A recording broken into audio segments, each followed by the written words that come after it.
मारायची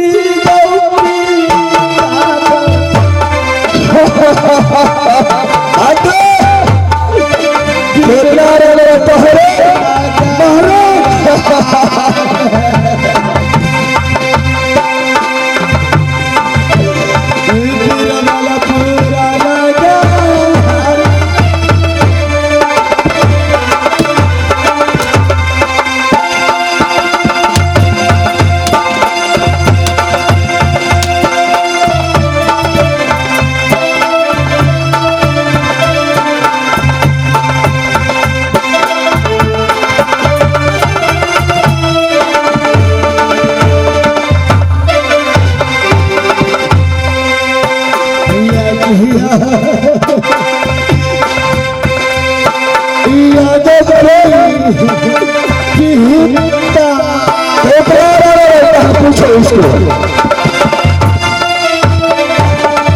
साला किसी का किडनी का साथ में खिलवाड़ करता है। सही बात है, हम तो भी इतना मारो साला। ये साला बीरबल सिंह का नाम से घर जड़ता है। आज ये बीरबल सिंह को पाला में पड़ गया है। ये साला हमको इतना मारा, वो लड़का ने इतना मारा। अब कोई नहीं बचता शर्मा बीरबल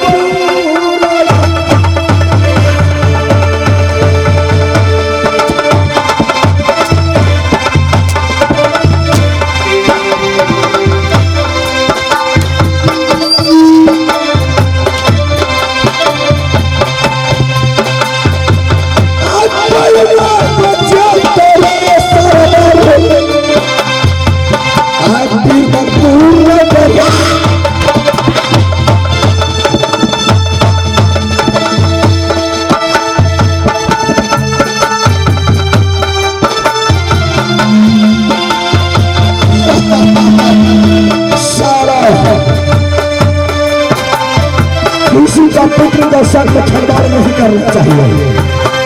किसी का इज्जत की इज्जत है।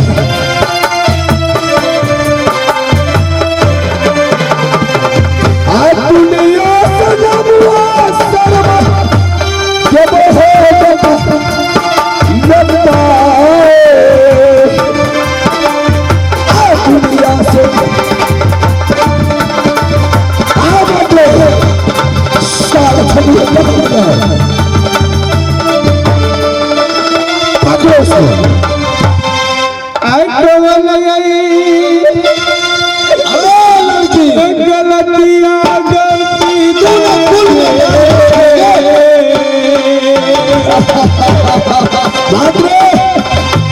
पिता को सबक जो देता है, पिता को सर से झुका दिया है।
उस सारा हरामजादे कलेजा के अंदर में बंद करो और वो छपड़ा जो है उसको रहने दो।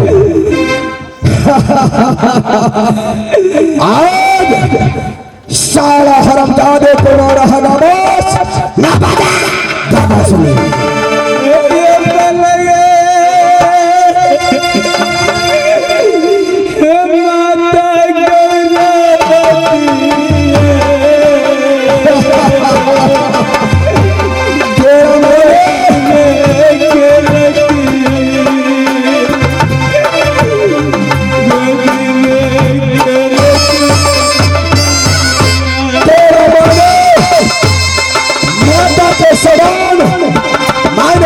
पालन किया लेकिन आज मेरा साथ झुका दिया है।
कर दिया है।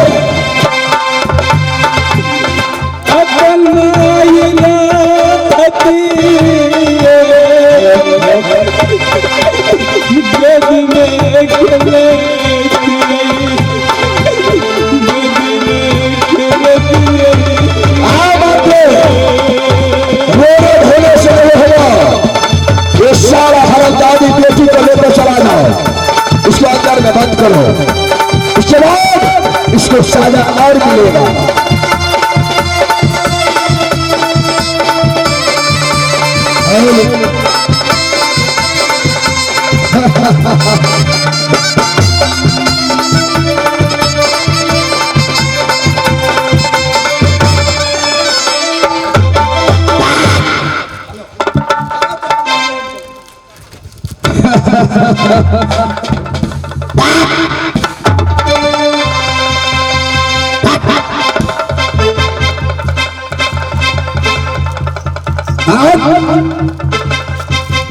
चले भाई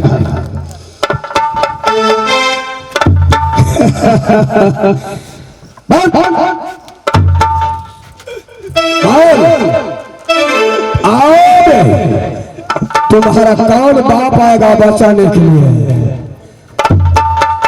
साले तुम कुछ बोला रे, भाग जाओ यहाँ से।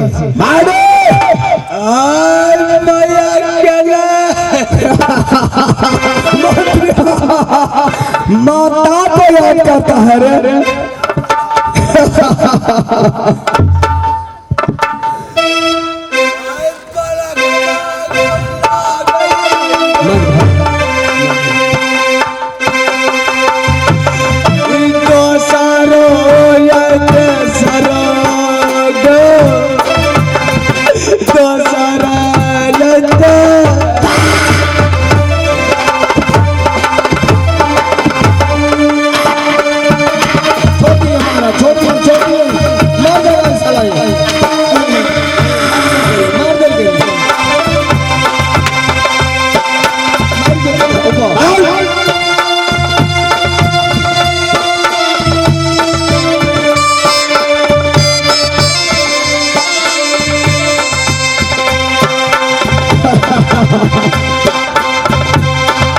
जंगली बादशाह, ये तो बादशाह गिरवन है, दूसरा बादशाह कौन है ये?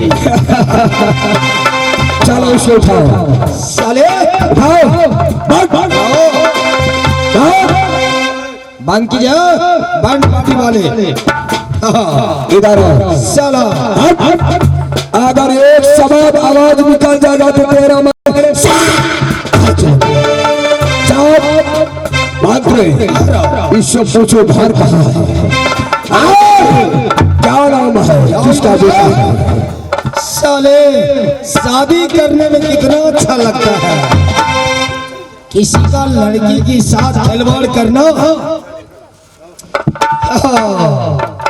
साला हमारा इतना बोल, अगर बोलो कहानी कहाँ पे सुनाओ, अगर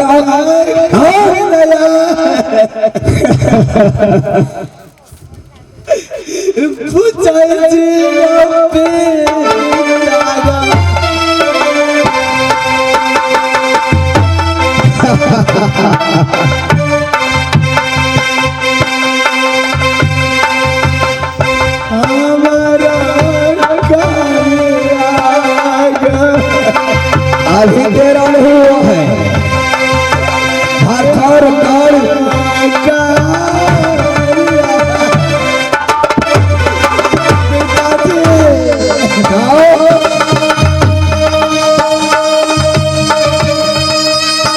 बताओ, मैं छोड़ दूंगा।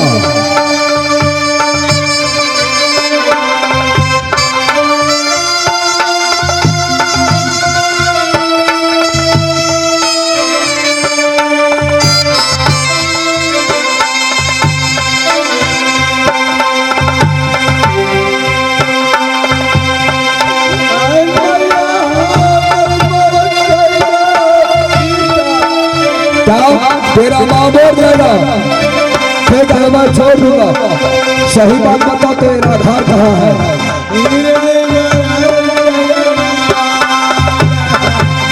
क्या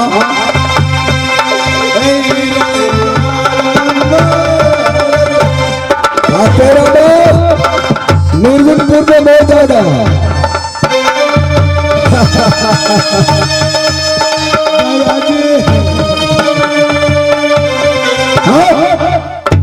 इधर आओ, उसको बुला लेते इधर आओ। मत करो, मैं तेरा देख के बहुत माया आ रहा है रे। मैं छोड़ दूंगा, कुछ नहीं कहूंगा। आओ मेरे बहादुरों, आप कुछ नहीं कहूंगा। तेरा माँ को क्या नाम है और पिता को क्या नाम बताओ।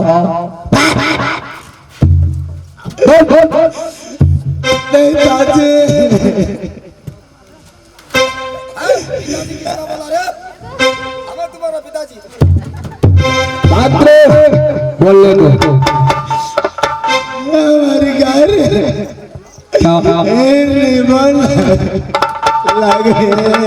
क्या तेरा घर हिंदी बाल है?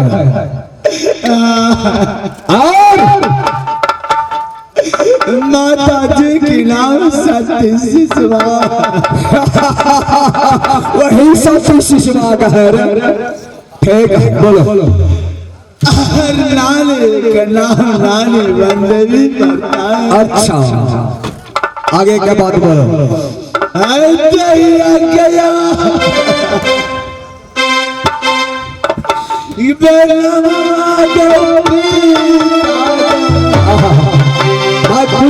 बताओ बताओ।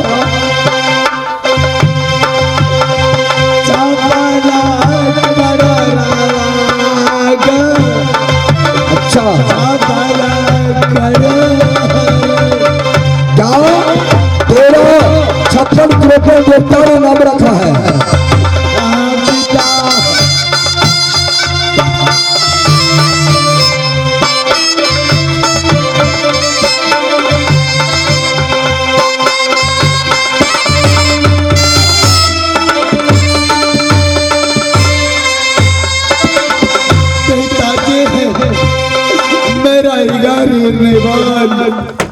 माता जी के नाम से सेवा करती है। अच्छा बोलो लाल की नाम लाली बंदेवी।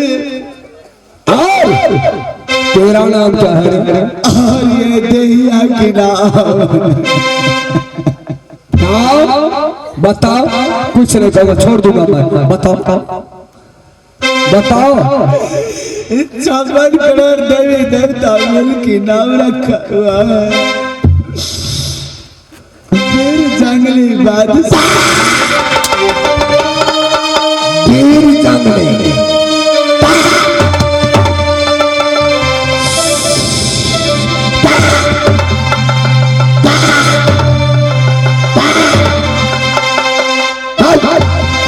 कैसे वीर है रे तुम रे?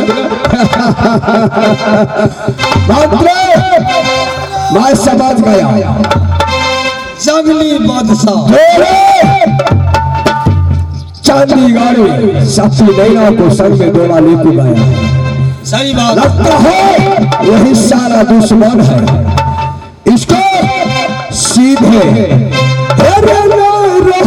मंत्री बबुआ मेरे पास रह गई मेरे बाद तो शरीर हमारा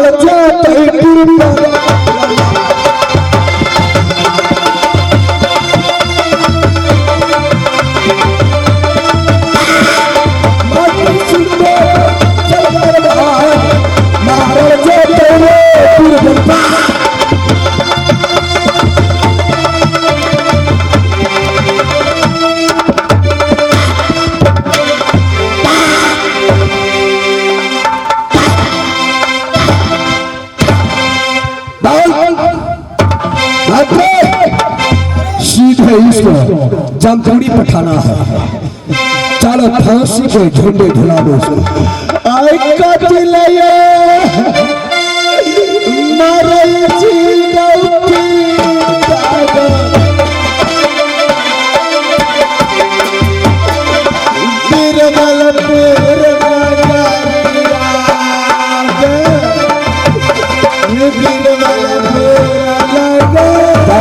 तो पिता बोलते हो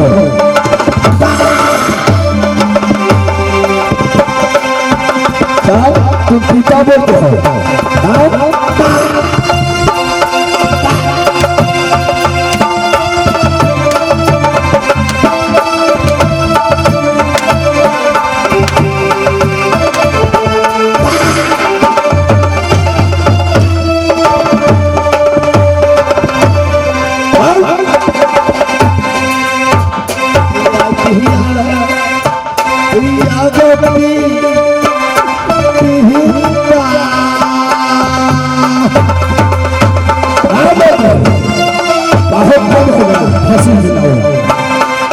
मैं देखता हूँ इस भरे हुए सभा में उसको कौन बचाता है।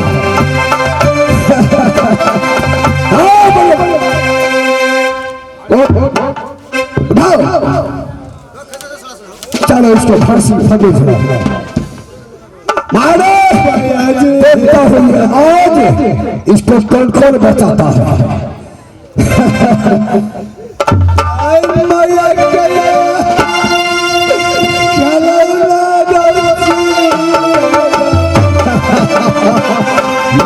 चलो ना आज संसार से हो रहा है।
अगर बदल तो बाजार बनेगा। तो याद आएगा जिसका बेटी का तुमने इजाद का धरा दिया।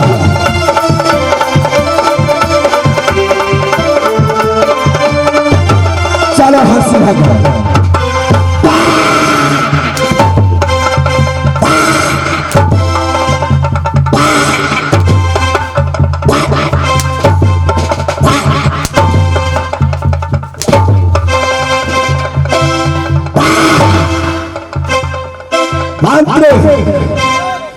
आप मैं तब तक चलता हूँ आराम करने के लिए। इसको पूछो अगर कुछ खाना है और किसी से मिलना है तब तक मैं आराम करके रहता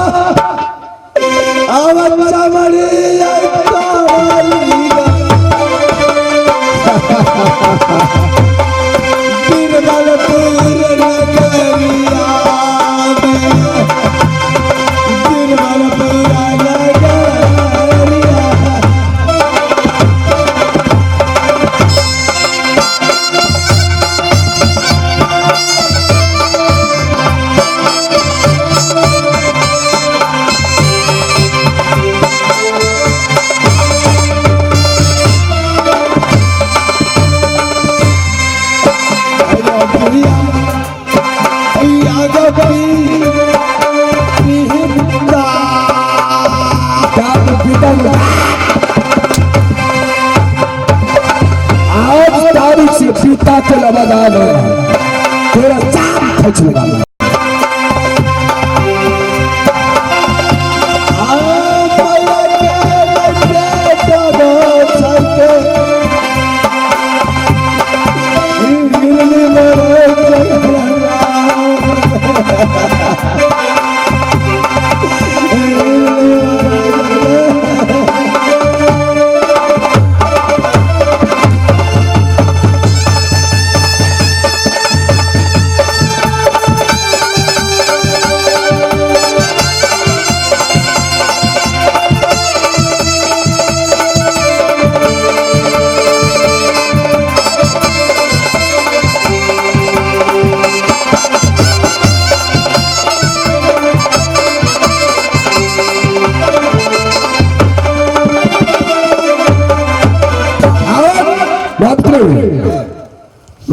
तुम्हारा सत्संग सुनने के लिए नहीं आया है।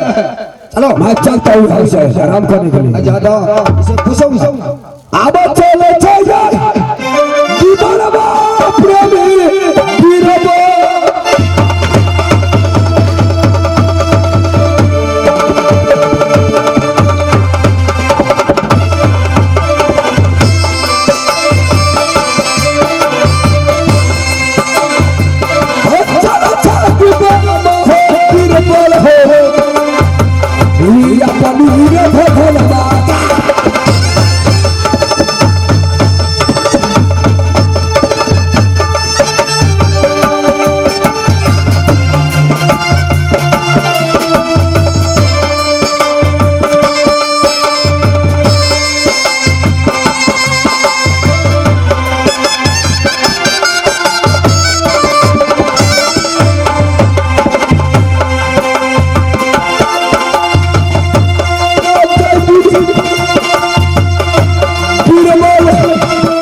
तुमको क्या खाना है, क्या पीना है कि हमसे मिलना है?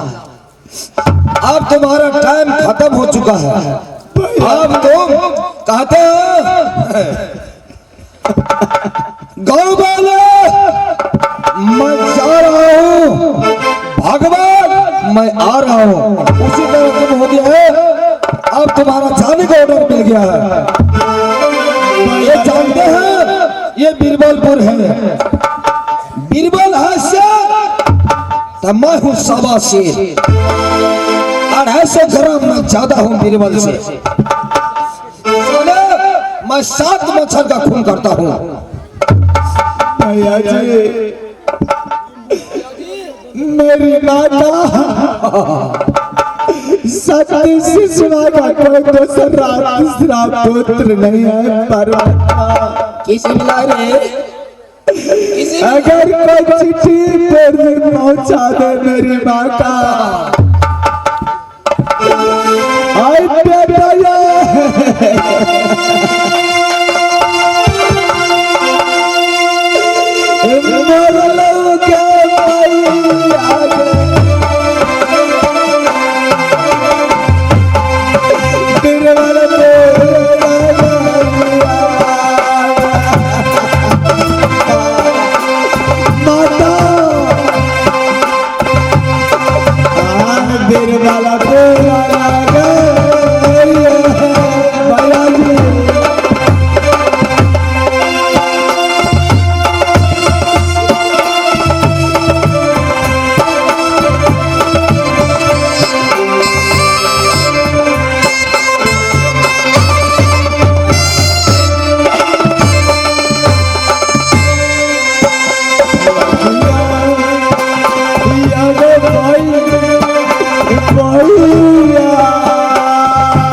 मेरी माँ का कोई चिट्ठी पुर्जी कोई कार पक्षी नहीं जाए। सुनो, तुम्हारा पास अब टाइम नहीं है, समझ गया?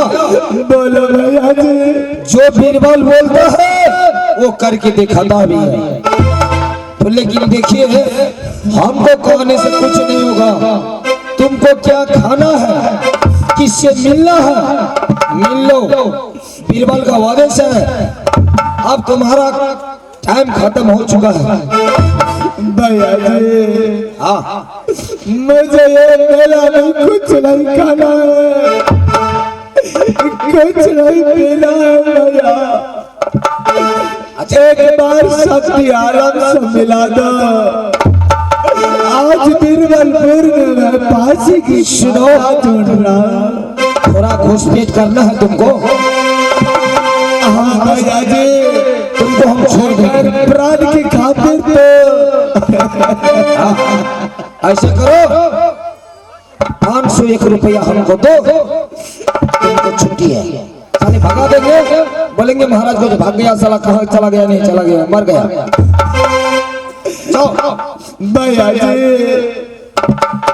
अगर तू 501 रुपया मांगता है तो मेरा इतना माता बहन है, आज प्राण किया अवधि का जो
ये जंगली कथा से प्रचार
इसको पूछा हाँ खाना पीना खा लिया साला और किसी से मिलना है मिला हाँ बोला एक बार आलम मदी से मिलेंगे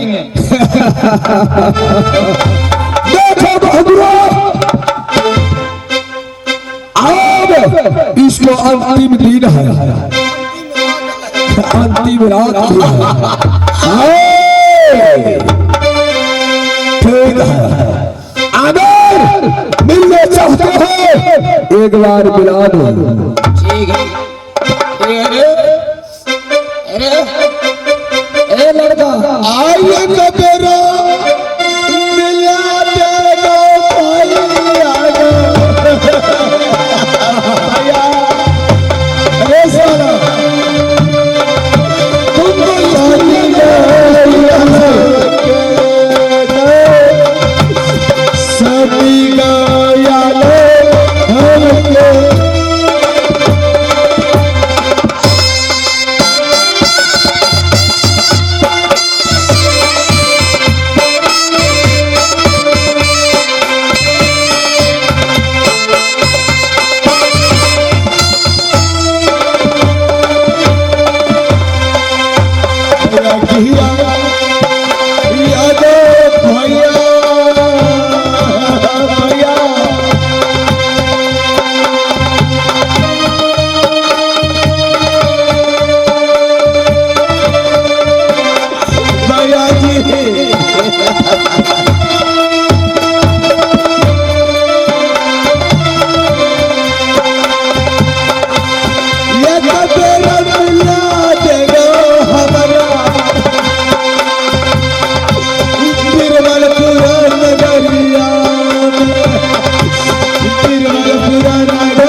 मिल लो 5 मिनट का मात्र टाइम हुआ 5 मिनट 1 सेकंड का ठीक है भैया 1 सेकंड में तुम्हारा टाइम खत्म है ठीक है भैया अरे लगरी जार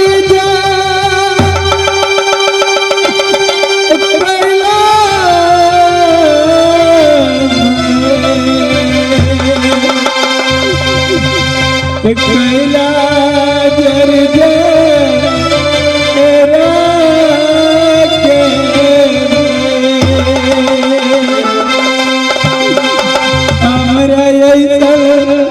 करण जले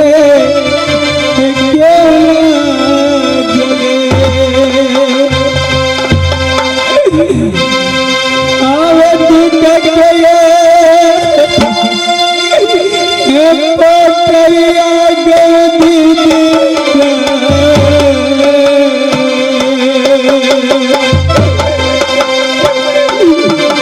हमारे करो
प्रेम के चंडाल पिताजी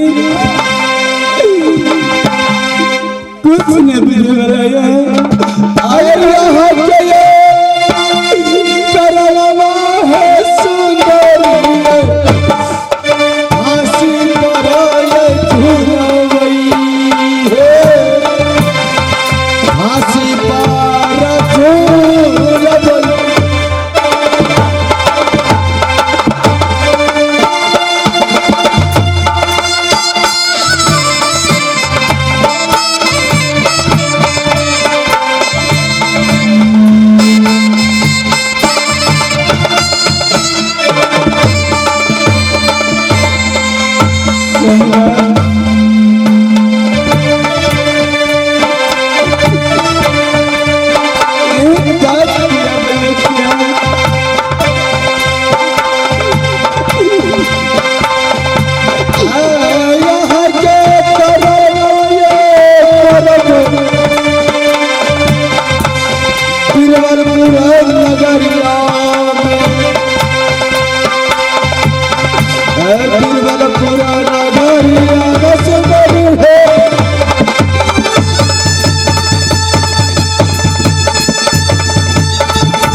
अरे नचरे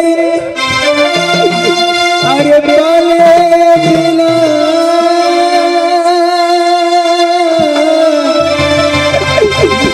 मचरे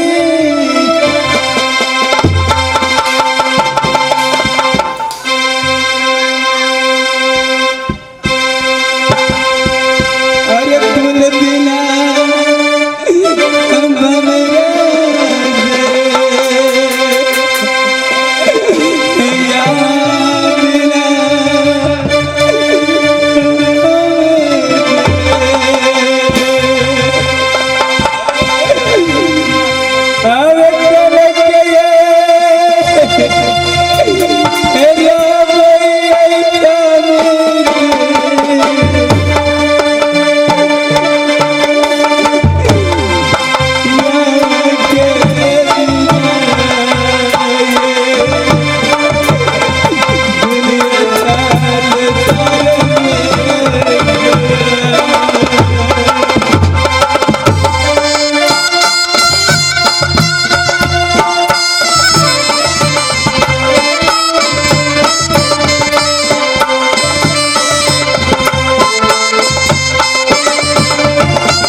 खींचने से कुछ नहीं दो, निकाले ठम से।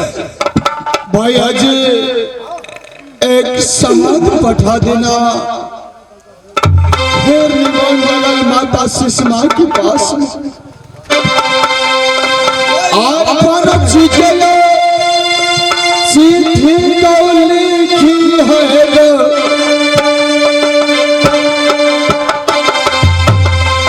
गिरमलपुर नगर से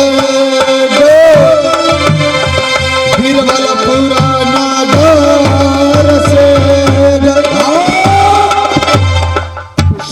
आशिक के फंदे आग जला दो।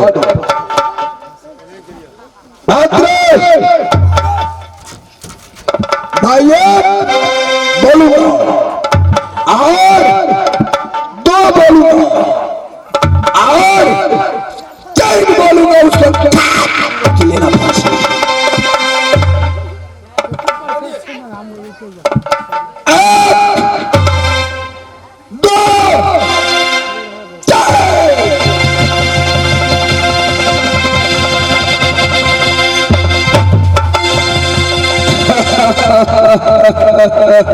ना रहेगा बांस ना बजेगा बांसुरी।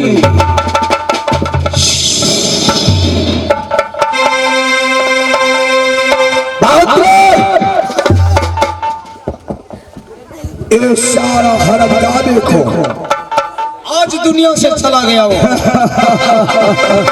इसको ले जाओ, इसको ले जाओ के अंदर में फेंक दो। रख देता हूँ आप जो लाहौस वाला कोठली जो है हम उसी में बंद कर देते हैं। इसको साई जूता सुबह मारना है। सही बात है, चलिए महाराज। और मैं तब तक चलता हूँ आराम करने के लिए। अब चलो चाहिए दीवान मारे दई पारे बबुआ अब रे तेरे भगवान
परमात्मा हमार की नहीं हर लागे चांदीगढ़ पिताजी के नाम राजा जी धन सिंह छत्री।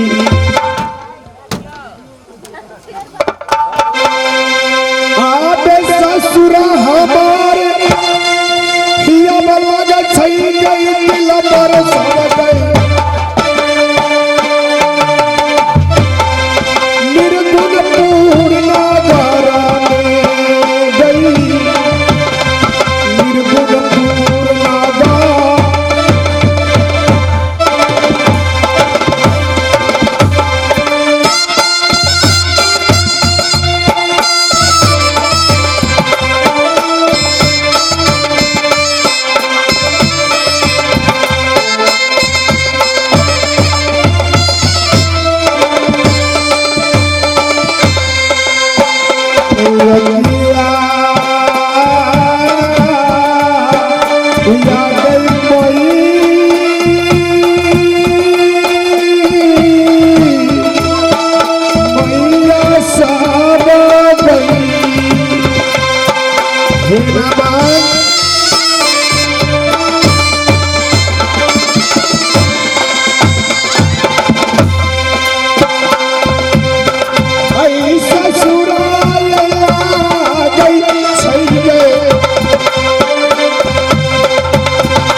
हमार की सासुर पर ये निर्गुणपुर ससुर जी के नाम राजा चंद्र सिंह छत्री।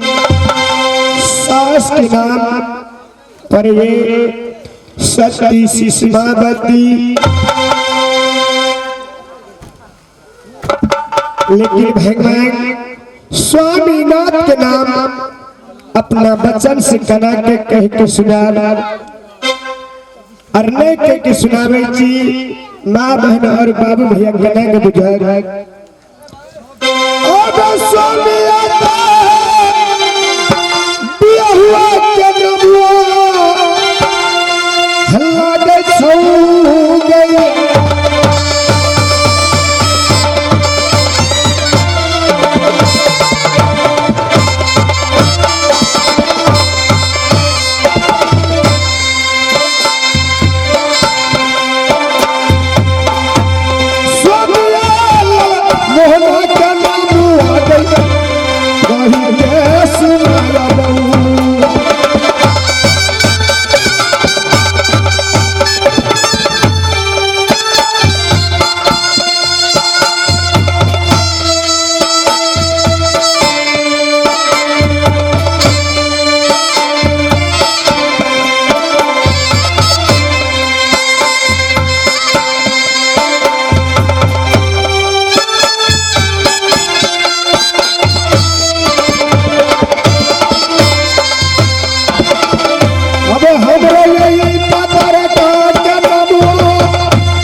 परमात्मा स्वामीनाथ के नाम नानी बन शक्ति और 56 करोड़ देवता मिल के रखला जंगल के शेर जंगली बादशाह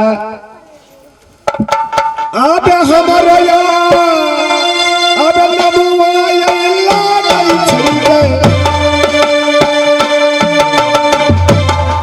सदी का बनाई ना गई सदी का बनाई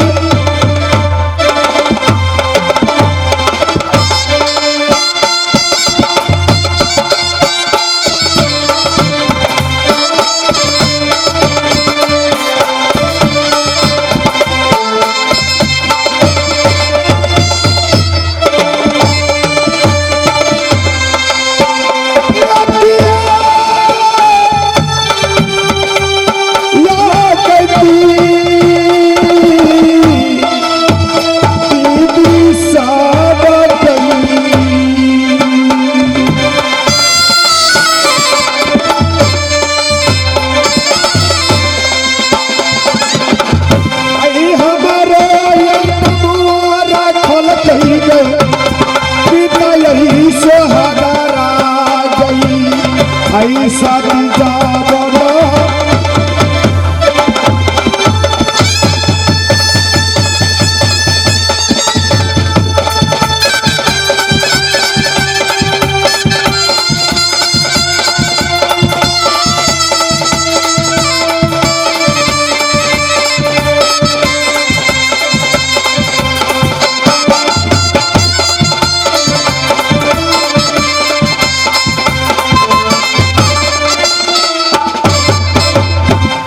भाई बहन जैसे में कि चांदीगढ़ में जन्म ले लो, चांदीगढ़ में पिताजी के एक पुत्री जन्म ले लो,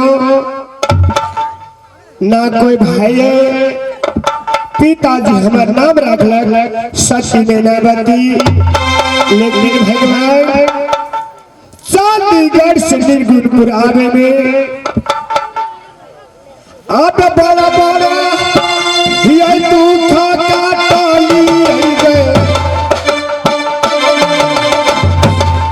बालब के कारण आ गई ऐसा के कारण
परमात्मा स्वामी कारण बहुत की दुख कष्ट काट लो की चांदीगढ़ से निर्गुणपुर के देख लो।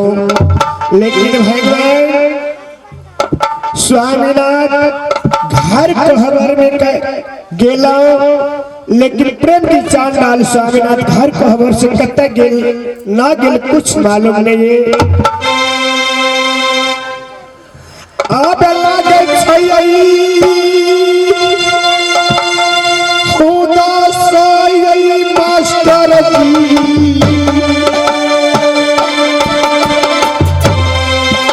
निर्गुणपुरा राजा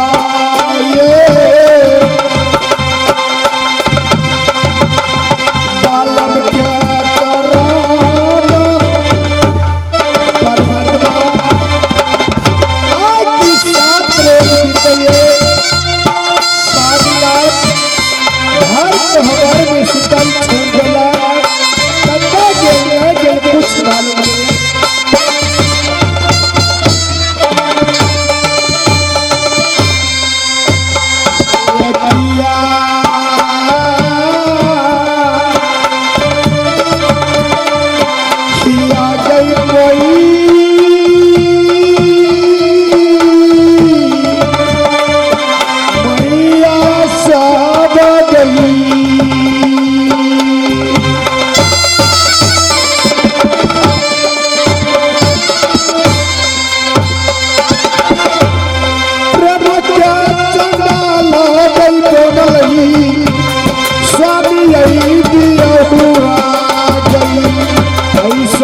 के स्वामीनाथ घर कहवे में सुतल छोड़ के कत्ता गेल कुछ मालूम नहीं है। महल जब गेलो सास पूछे चल की बहुरिया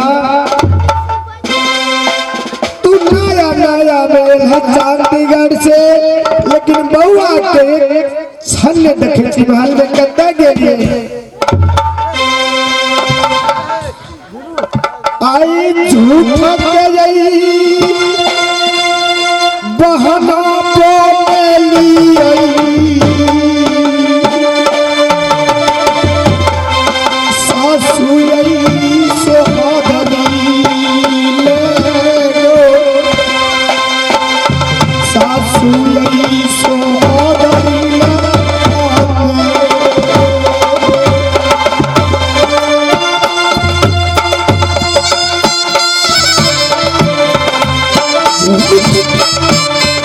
के सहारा सास के गांव घर में घूमे गया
स्वामी के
स्वामीनाथ बीरबलपुर में जाके फांसी की पंदानत मिल गई।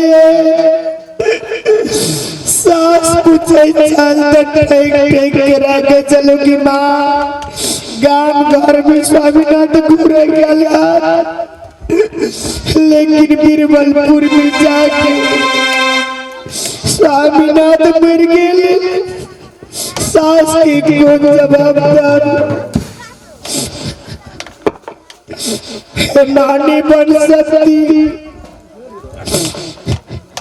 सबसे पहले नानी के नाम से पूजा डाली थी कि नानी बन सकती, प्रगट है कि नहीं।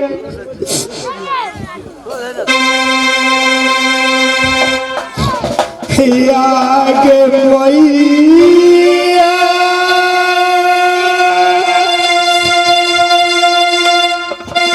तोरा सुनारा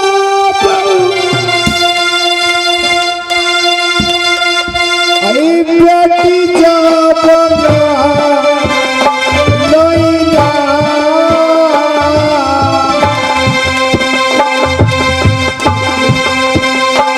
आगे तोरा जब सुनारा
नानी बन सकती तो हर नाम से पूजा ढारे की निर्गुणपुर में माँ अगर आए तुम एक पूजा में नहीं दी तू प्रगट रहना सर फोड़ के मर जाल सास के मुंह ने देखा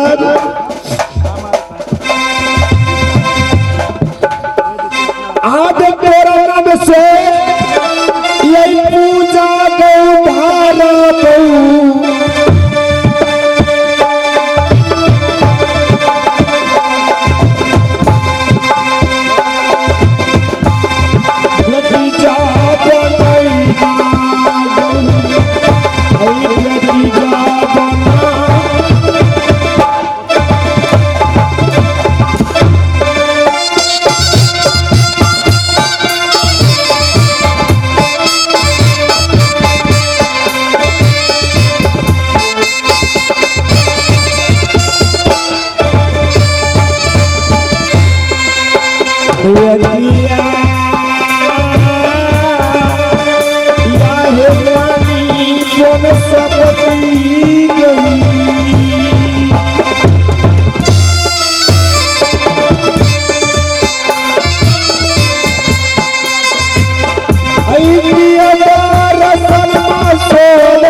अब तोरे धियन में गई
हे माँ बहन, यह हमर मकान हिरनी बन जंगल और हमर नाम सती बन देवी। हे ईश्वर, ध्यान में देखी छी बहुत जुलूम अंधेर भीतर जा रही है। बेटी नैना 56 करोड़ के देव से देवी देवता के नाम से निर्गुणपुर में पूजा जानी है।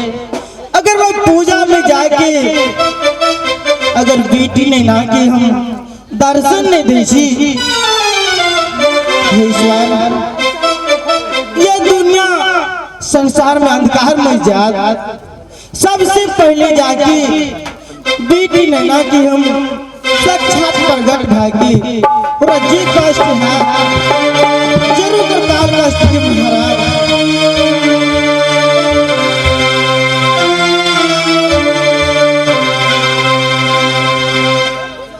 आई हवा क्या ये समाना बहिना देवता जई जई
देखिए बेटी नैना ये पूजा पे बैसलिए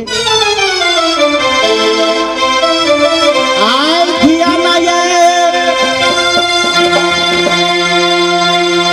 तोरी गई बेटी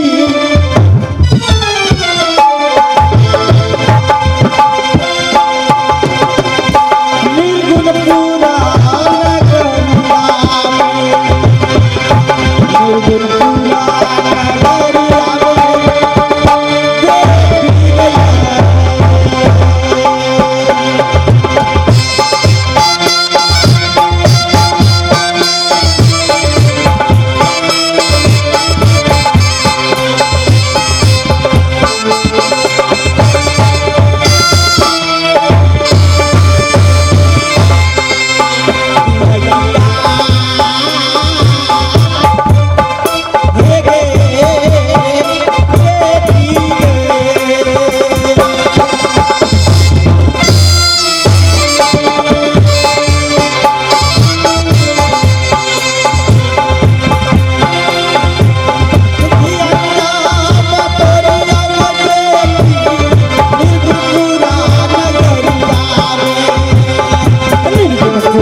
माख देखती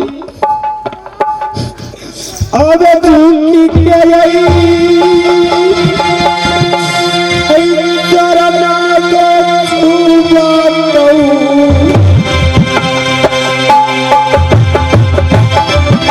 ये दिया बनैया ये दिया बनैया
कतबो तू सर पटकवा जे विधि विधान के लिखल है वो कभी मिटित नहीं है।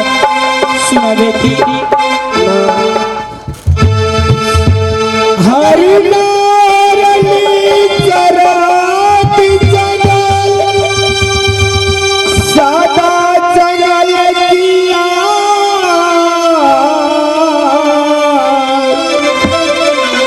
हारे मांस कतहु रहे प्राणपति के पास। देखो बेटी नानी ये बात तुम सही कर रही हो। मैं ये जानती हूँ तुम्हारा पति कहीं भी है लेकिन तुम्हारा प्रेम उतना ही आज भी है। लेकिन बेटी नैना देखो हिम्मत से काम लो बेटी और रोना से कुछ नहीं होगा बेटी। नानी बरसती माँ जान हमरा विपत पर छतिया बात के जबा आए हमारी स्वामीनाथ बिरबलपुर में जाके फांसी के फंदा में झील के लिए हमारे सिर के सिंदूर हरने लगे प्रेम की जाटार बिरबल माँ तू की कह जाओगी कना के जिया देखरा देख के निर्गुणपुर में रहा। सुनो बेटी हाँ माँ बोलन माँ बीरबलपुर में बीरबल सिंह डाकू प्रेम की चंडाल। देखो बेटी मैं तुम्हें एक एक आज भेद बताती जाऊंगी। देखो बेटी तुम ऐसे काम करो तुम एक साधु को भेष पकड़ लो और साधु को भेष जब तुम पकड़ के जाओगे तो बीरबल सिंह डाकू ने तुम्हें 3 जांच में जांचेंगे और तुम जब वो जांचना में तुम हर जांचना में तुम ठहर जाओगी सत्य ही जब जांचना जांचने लगेंगे तुम सिर्फ मेरे ही नाम लेते रहोगे बेटी। और तेरा हर तीनों जांच तेरा सफल होगा बेटी। और देखो बेटी जब उसको बीरबल सिंह को तुम हाथ देखना और उसे देखना हाथ में कहना तुम लाश जो रखी है इस महल के अंदर में वो लाश दे दो नहीं तो इस बीरबलपुर राज में आग लगने का संभावना है। वो डर के मारे तुम्हें लाश दे देगा माँ उस और अपने पति की लाश लेकर के कई नदी के किनारे जाकर के उसे लाश को रख करके क्योंकि तुम्हारे उंगली में अमरीश बसती है बेटी अगर उस उंगली को फाड़ के अपने पति को मुंह में डाल दोगी तेरा पति राम राम करके जीवित हो जाएगी बेटी। परमात्मा हे नानी बन सकती माँ जुग जुग माँ तोहर चरण कमल के सेवा करब प्रणाम करब माँ। देख बेटी, हाँ माँ बोला ना। ये लोग जब तुम मेरे नाम लिख के साधु गुरु भेष भरोगी, तुम्हें ये कुछ नजर नहीं आएगी कि तुम सिर्फ साधु ही तरह लोगोगे। साधु को भेष धर के जा पर। हाँ बेटी, अगर तुम ये भेष में जाओगे तो क्योंकि तुम्हें बीरबल सिंह तुझे बहुत चंडाल है, तुम्हें जिंदा नहीं छोड़ेगी। इसलिए मैं यही कहती हूँ तुम एक साधु के भेष बदल करके जाना और नाचते गाते भजन गाते उसके दरबार में पहुँचना। ठीक है माँ, तू जा अवश्य साधु के भेष धर के बीरबलपुर जा स्वामीनाथ के लाश के लिए। अगर देखो बेटी, अगर कोई कष्ट तोरा पहुँचता, कोई कष्ट तोरा बुझेता तो हमारे नाम ले लिया, तोरा हर एक मनोकामना पूर्ण होता बेटी। ठीक है माँ।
स्वामीनाथ के लाश लाल आ गए सदिया के यही भेसावा।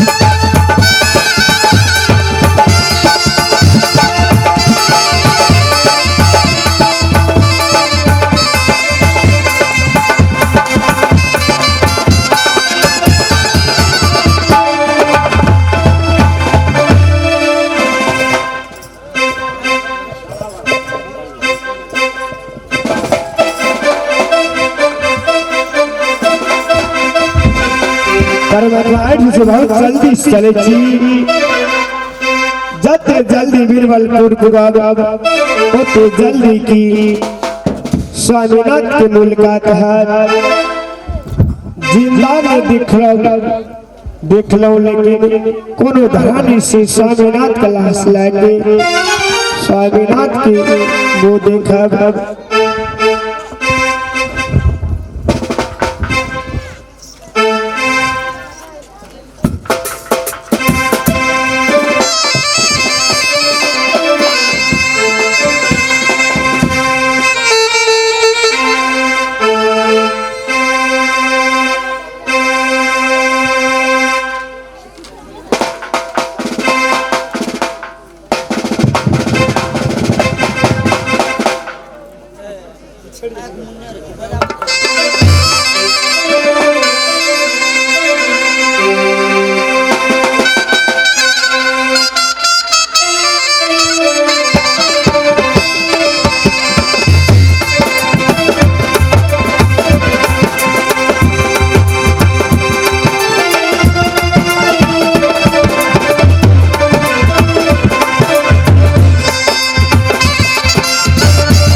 नारायण नारायण नारायण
मेरा बहुत बार खुश हुआ रे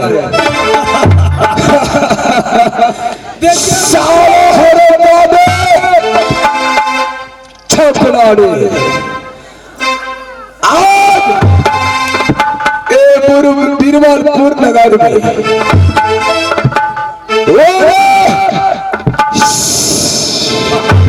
साला क्या बोला मेरा घर हिरनी बात पता है और मेरा नाम जंगली बादशाह पता है, लेकिन बीरबल बादशाह है और उसको आधार में कौन बसता है? अरे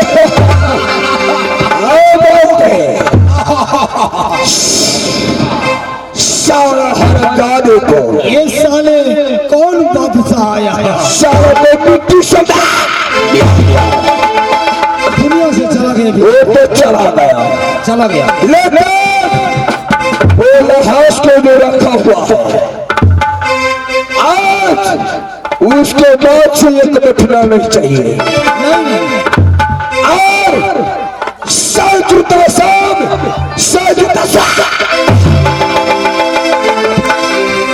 और बीरबल को नाम सुनते हो पेशाब होता है। सही बात है।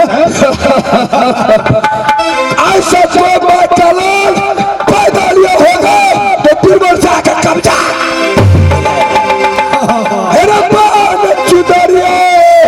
बबुआ तेरे रे छठियन में मंत्री तेरे रे छठियन में चलो बाबू खेलो तलवार अरे है तो बड़े बड़े को छतरी को पेड़ डाला उनकर मैया कर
नायक का लाल पैदा नहीं लिया है जो बीरबल सिंह छात्री को मुकाबला के बोल सकता है।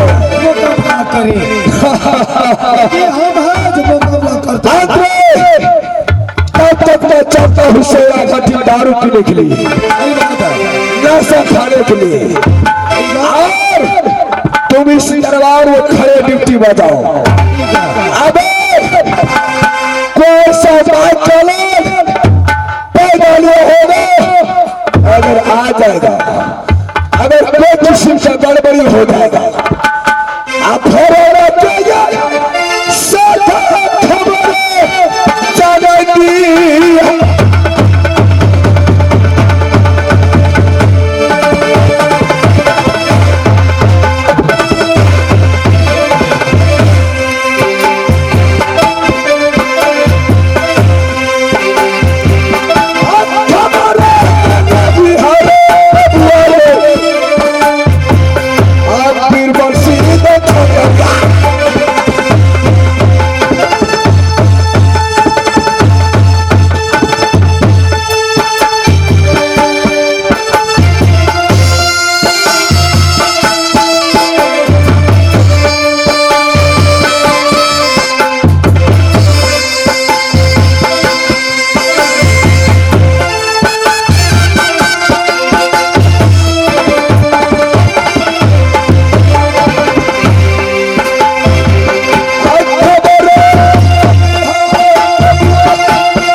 गड़बड़ी होगा, फौरन के साथ खबर करना।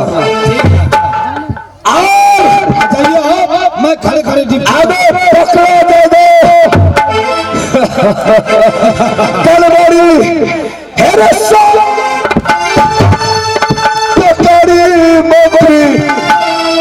तेरे धरती पर रखब, ऊपर से प्यादा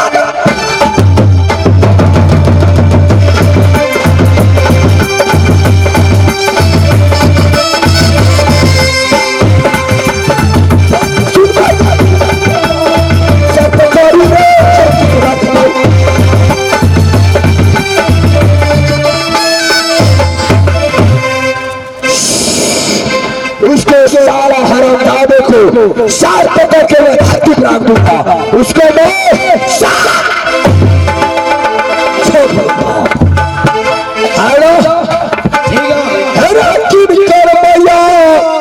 नौकरी बबुआ तेरे बात तेरे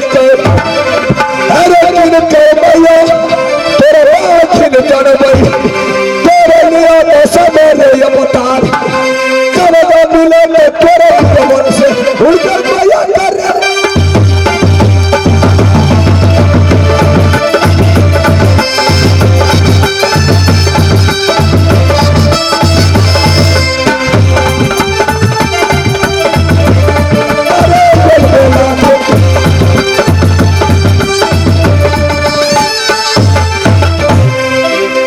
चलता हूँ यहाँ से महाराज आप अगर बैठा जाए कि बनवा फिरवा आदि को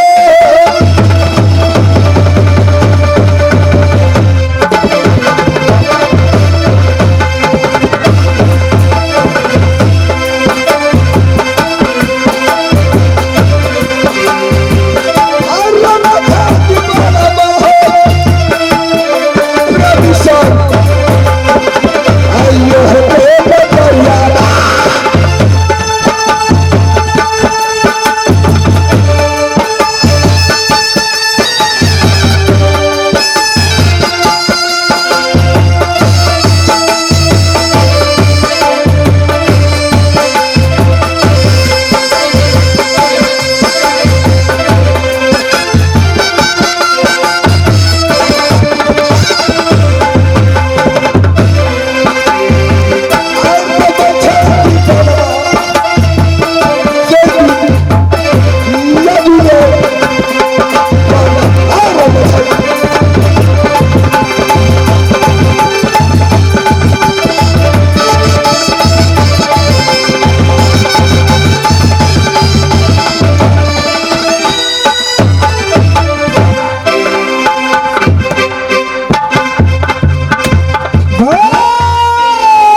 परमात्मा देखे छी कि यहाँ लगी है बीरबलपुर जी बोल के देख सन देख रहे छी सनबोर्ड में लिखल है लेकिन आवाज लगो छी कि कोई है कि नहीं श्री नारायण नारायण नारायण नारायण नारायण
जवानी छोड़ के बुढ़ारी में है तो गंजा खड़ी हो जा। अरे कोई बालक है इस घर पर कजाला खरिंजान जवानी छोड़ के बुढ़ारी में है तो गंजा। अच्छा कौन है रे? अरे मैं बाबा हूँ बाबा भिक्षा लेने वाला बाबा। हमार बाप 120 बरस भागले तबे मर गेले। हमार बाप के छे ए बुढ़वा मैं बाबा हूँ भिक्षा लेने वाला साधु साधु साधु साधु। कौन अरे इधर देखो इधर हमरा सारे सरोजनी नहीं छे तो साधु हमरा कहता है। ए बेटू तुम कौन हो यहाँ के मंत्री कैसे लगते हो? अरे यार रे इतनी का सियान है तो कौन साधु हमारा है रे? ए बेटू देखो मैं साधु हूँ भिक्षा लेने वाला बाबा बाबा जो भिक्षा मांगता है। हमरा घर में कुम्हार छे हम कहला के छे। अरे इधर सुनो इधर थोड़ा कहला के नजदीक छे वाला है। थोड़ा नजदीक आओ। कुम्हार छे हम। अरे बिल्कुल तुमको कुमार नहीं बोला हूँ खच्चर जलाना कहाँ का? मैं तुम्हें जलाना देता हूँ। मैं बाबा हूँ बाबा भिक्षा लेने वाला बाबा हाँ हाँ साधु साधु संत। ओ बाप हमार दादा मरले दे या परसों मरले। हमार बाप के मरला भागले 220 बरस हमरा भेल से 130 बरस। ई कौन बाबा है? अरे बेटू तुम्हारा बाप नहीं बोला हूँ मैं साधु संत हूँ साधु भिक्षा लेने वाला। थोड़ा ध्यान से देखो मेरे तरफ।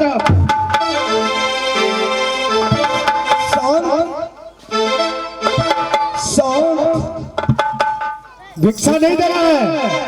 कौन सा चिकनी के सियान है का बम्बई के लोग नहीं है ना भेल गेल बाबा जी। अब समझ गया। हाँ बाबा जी बोलो या बाबा बोलो। अच्छा बाबा जी तू कौन बाबा जी छी? बेटू बाबा का कैसे होता है तुमको मालूम नहीं है? जमुआ में से 3 बाबा जी भाग गेले आ तू कौन बाबा जी छी? मैं बाबा हूँ। हमरा से खाइए नहीं दिए बाबा जी अपने भाग गेले।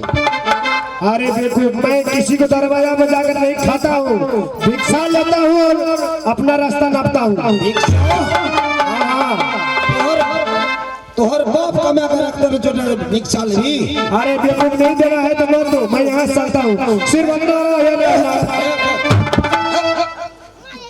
ई ई बैंड पार्टी वाला कत का इनरवा के छिया ने बड़ा बढ़िया बजबै छै हमरा त मन है एटा से चल जाए ए टेक्निक बजबै छै नि हंस मन है जे कपाड़ में नुआ बांध के सुत रहे बड़ी नीक से बजबै छै अच्छा बाबा जी अरे बोलो बोलो बोलो बोलो।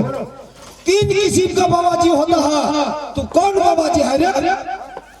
अरे बोलो जो साधु होता है ना 3 किस्म का तू बोला ना जो 3 किस्म को जो है हाँ बोलो लगाम लगा कर बोलो लगाम न है हम लगाम कैसे देंगे? हाँ देखो तुमको क्या समझ रखा हमको इधर सुनो तू पागल है समझ रखे हमको एक बार भाग दे दूंगा ना तो जल कर खाक हो जाएगा। 3 महीना हम बाबाजी में रहलिए हो 3 महीना रहलिए बाबाजी में हमरा कोई दौले न दे खाए बिना गिरगिट नहीं दिखा गेलिए बाबाजी दवाई कंठी दंडी तोड़ के फेंक दिए तब फिर जाकर हम पानी में हम साग खा लगलिए देखो जब देह चढ़ गेले माछ माछ खा लगलिए देह चढ़ गेले अब बाबाजी सब देह बैठ जाए छै हां बाबाजी हाँ बोलो 3 किस्म का बाबाजी छै कौन बाबाजी छी तू? अरे तुम कहाँ देखे हो तुम कैसे 3 किस्म में देखे बोलो देखो ए बाबाजी ए बेवकूफ बाबाजी मत बोलो बाबा बोलो बहुबाजी अरे बेवकूफ साधु मैं साधु साधु तारू हम नहीं बुझे छे साधु